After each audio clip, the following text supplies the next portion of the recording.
como que era a rotina das gêmeas? Eu dormia com elas, né, lá no quartinho delas, porque elas acordavam muito. Então, para eu sair do meu quarto, para ir pro quarto delas, para poder dar mamadeira, e elas não pegavam mamadeira, era muito mais cansativo. Então, o que eu preferia? Deitar e dormir com elas. Então, elas gostavam que eu dormisse lá e tudo mais. Enfim, nunca dormiram a noite toda por conta disso. Então, a Jennifer dormia sozinha no nosso quarto. Ela já grávida, obviamente, eu deixava ela dormir e descansar. Acordava junto com as meninas, levava elas para a escola e tudo mais, fazia toda essa rotina. E sempre fiz de tudo para que elas dormissem sozinhas. E elas nunca dormiram sozinhas. E aí agora a Jade, ela não tá pegando mamadeira. Não sei porque ela não quer mamar mamadeira. Então o que eu faço?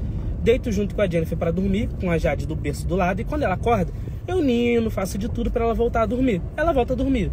Mas tem hora que ela não volta a dormir, que ela quer mamar. Então eu vou lá e falo, amor, dá um pouquinho de mamar pra Jade. Aí ela dá um mamar, eu boto ela para rotar e boto ela de volta no berço. Então, assim que tem sido a rotina agora atualmente.